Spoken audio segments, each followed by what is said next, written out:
Bonjour, je m'appelle Antoine Mestralet, je suis le cofondateur d'une structure qui s'appelle Hérétique, qui est une jeune structure, on a 3 ans. C'est une organisation qui cherche à penser, créer et transmettre des numériques alternatifs. Quand on dit alternatif, c'est alternatif à ce qu'on appelle nous le modèle californien, la doxa californienne. Du coup, on a une pratique de recherche, on essaye d'analyser, de décortiquer quel est ce modèle politique, idéologique, social, une pratique plutôt de critique derrière, on essaye de comprendre en quoi ce modèle californien de faire du numérique, de faire des organisations et des outils numériques a des impacts sur nos sociétés, notamment en Europe, a des impacts sur notre urbanisme, a des impacts sur notre manière de nous rencontrer, a des impacts écologiques. Et à partir de là, on fait du coup cette recherche, puis derrière de la formation, du conseil, et on a toute une pratique aussi de création numérique et d'essayer d'imaginer des numériques qui soient différents, qui soient plus sobres, qui soient ancrés dans des territoires, qui soient pertinents, c'est-à-dire au lieu de mettre du numérique partout, essayer d'en mettre de manière vraiment plus comme une acupuncture, de manière un peu plus précise. En termes de proposition de valeur, aujourd'hui on a un numérique qui est réductionniste, donc qui cherche uniquement à résoudre des problèmes pour des consommateurs en apportant 4 choses, du confort, de la prédictibilité, du choix ou du volume et de la rapidité. Et en fait ça nous semble extrêmement limité et nous on essaye de faire autre chose que résoudre des problèmes et d'apporter autre chose que ces quatre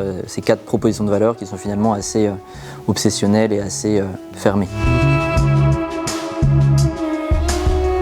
Alors notre structure est née à partir d'un constat que le numérique californien, on dit californien mais finalement c'est ce modèle qui est importé partout, au cœur de l'État, dans les universités, dans tous les incubateurs, que ce numérique californien était structurellement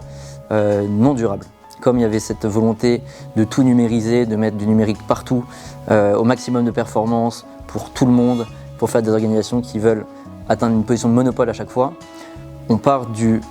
principe et du constat que ce numérique est structurellement non durable et donc nous notre engagement c'est d'essayer d'explorer des alternatives, ce que nous on appelle des hétérodoxies, par opposition du coup à cette orthodoxie qui est la manière californienne de faire du numérique. Donc, on essaye d'explorer plein d'autres voies, plein d'autres numériques qui nous sembleraient derrière beaucoup plus durables parce qu'ils seraient ancrés dans un territoire, parce qu'ils auraient une proposition de valeur qui ne serait pas uniquement tournée vers cette efficacité, parce que peut-être qu'ils adresseraient des segments de la population plus divers et pas forcément un numérique qui est pour 8 milliards de personnes. Du coup, notre principal engagement, c'est ça, c'est de la recherche pour imaginer ces numériques, pour mettre en valeur des gens qui font déjà du numérique alternatif, et enfin pour nous-mêmes créer des produits, des expériences, des services, des œuvres d'art qui mènent à ce numérique qu'on appelle de nos voeux, qui est beaucoup plus désirable et qui est structurellement durable cette fois-ci. L'un des projets qu'on a lancé, l'un des premiers projets qu'on a lancé il y a 2 ans, c'est une petite application mobile qui s'appelle Dérive. Dérive, c'est une boussole qui vous donne uniquement la direction et la distance pour rejoindre un point que vous avez choisi. L'idée, c'est de prendre à contre-pied le modèle de Google Maps qui cherche déjà à mettre partout, tout le temps, plus d'informations, qui promeut uniquement la vitesse. En fait, l'algorithme de Google Maps va vous donner systématiquement le trajet le plus rapide, parce que c'est ça la manière de réfléchir de Google, et qui est fait à la base plutôt pour des villes californiennes, pour des villes américaines qui sont designées pour les voitures, où finalement la figure du marcheur, du flâneur n'existe pas vraiment, alors que dans nos villes européennes, et nous on est de Paris en particulier chez Hérétique, la figure du flâneur est née ici, le schéma urbain est bien plus complexe, et donc on a essayé d'imaginer un outil qui soit pertinent, qui soit ancré dans un territoire, dans une culture, et qui apporte autre chose que la vitesse, mais qui vous permette de redévelopper un sens d'orientation, utiliser votre intuition, diminuer la quantité d'informations qui est captée sur vous déjà, et qui est stockée derrière, et même la quantité d'algorithmes qui sont utilisés pour optimiser votre chemin. Donc finalement on a essayé, avec ce numérique qui est beaucoup plus petit, qui cherche à développer une pratique plutôt que résoudre un problème, on a essayé de faire un numérique qui est beaucoup plus durable. Et c'est un projet qui à la base a l'air assez anecdotique, qui finalement prend pas mal d'ampleur. On a rajouté certaines fonctionnalités, par exemple la dérive surprise, qui permet d'inviter quelqu'un à un endroit sans lui donner l'adresse.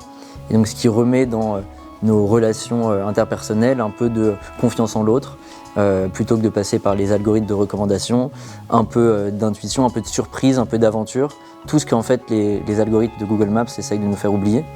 Je vais peut-être conclure en disant voilà une citation de Michael Jones, qui était CTO chez Google, disait « Aucun être humain ne doit plus jamais se sentir perdu ». Nous, on est convaincus que le fait de peut-être perdre du temps, le fait de ne pas toujours optimiser, de dériver entre la gare Saint-Roch et l'hôtel dans lequel je devais être par exemple il y a quelques jours, en fait apporte aussi beaucoup de valeur et permet d'initier d'autres modèles en numérique qui est beaucoup plus durable, responsable, humain et éthique en l'occurrence.